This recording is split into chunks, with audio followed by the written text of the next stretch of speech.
안녕하세요. 이유입니다. 말이 통하는 만들기 프로젝트 동굴에서 광장으로. 이제 오늘부터는 이럴 땐 어떻게 할 것인가, 특별한 상황에서 어떻게 말할 것인가.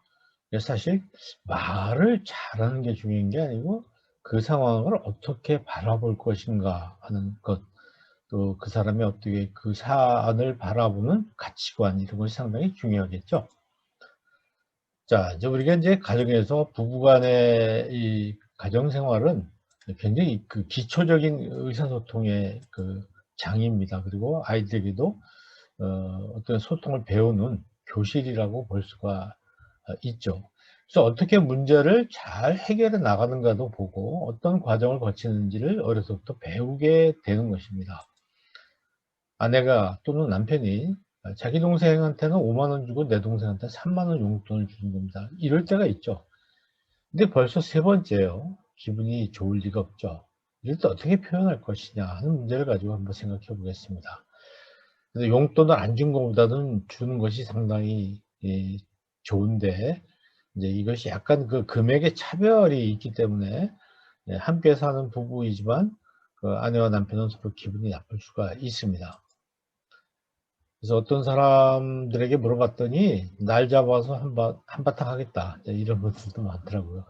우리나라의 그 부부들은 이렇게 한바탕 하는 거를 좋아하는 것 같아요. 또 이렇게 잘 차곡차곡 쌓아 놓았다가 한꺼번에 엎어버리는, 뭐 이런 것에 좀 익숙하죠. 왜 그럴까요?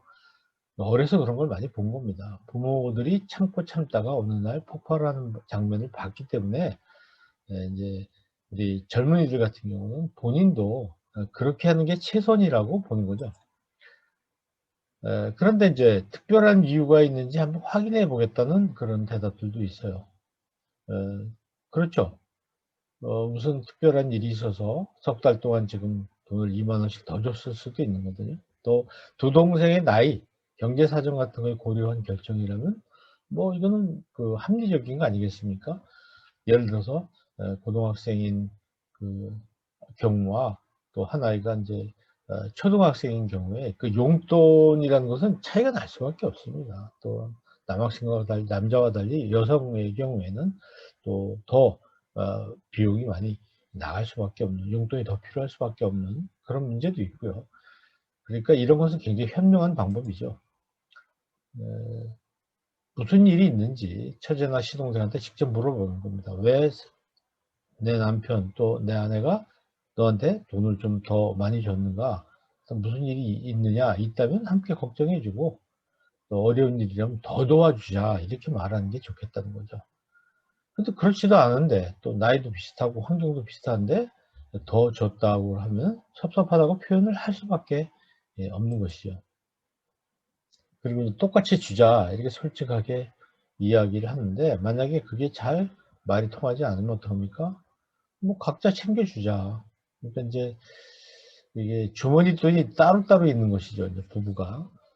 그래서 따로따로 돈을 이렇게 쓰는 경우가 많이 있는 거예요. 자기 동생한테 용돈 남편에게 말하지 않고 주고, 또 아내에게 말하지 않고 자기 동생한테 용돈 주고. 글쎄 이제 여러분들 어떻게 생각하시는지 모르겠지만은 좀 인생을 많이 살아본 입장에서 보면 이건 굉장히 현명한 방법이 아니죠. 저 같은 경우는 뭐 동생이 없지만 인제 그 서로 크로스하는 거죠. 처가 씨가 뭐 이런 쪽에 돈을 용돈 주고 하는 부분은 어 저희 집 쪽에는 아내가 주고 또 저쪽은 제가 주고, 이 주는 그렇지만 사전에 합의를 한다는 것을 좀 얘기해 드리고 싶어요. 이제 여기서 제가 드리고 싶은 것은 일단 팩트 체크부터 하라는 겁니다. 예. 좀 쫀쫀해 보이긴 하지만 쪼끔 불편하죠, 말하기가, 말 꺼내기가. 그래도 자기 배우자한테 좀 기분 나쁘지 않게 커피 한 잔을 좀 타주면서라든가, 혹시 그 용돈을 주고 있는데 금액이 서로 다른지 그걸 한번 확인해 보는 겁니다. 특별한 경우도 있을 수 있잖아요. 갯돈을 묻는다든지. 음 뭐 이런 게 있는데, 우리는 인제 이 다짜고짜 팩트 체크를 하지 않고 화를 먼저 내는 경우가 많이 있어요. 상당히 그 후회할 일이 많이 생기죠. 이렇게 되면.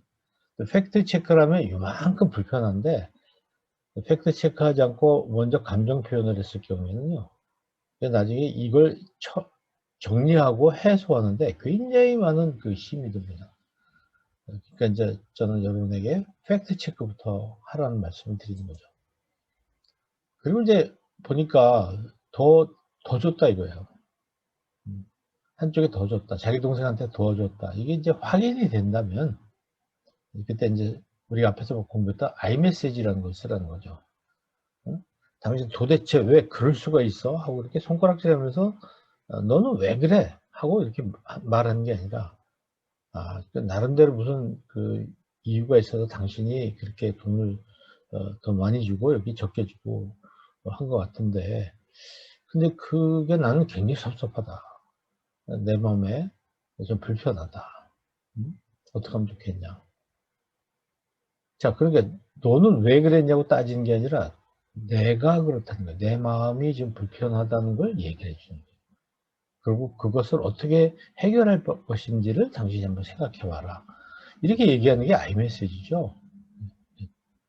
근데 우리는 이제 다짜고짜 이제 이렇게 왜라는 말을 많이 쓰는데 사실 사람에게 왜라는 말은 그렇게 잘 맞지 않아요. 왜 그런 게 어디 있습니까? 그냥 그런 거죠. 네. 그 다음에 이제 내가 당신이 일해 줬으면 좋겠다 하는 것을 명확하게 얘기해 줘야 돼요. 우물우물 하지 말고 그냥 넘어가지 말고 나는 당신이 똑같이 줬으면 좋겠다든가 자기의 의견을 명확하게 말하는 겁니다. 이렇게 얘기하는 게 조금 냉정한 것 같지만 이렇게 얘기하면요 뭐 후유증이 없죠. 금방 해결됩니다.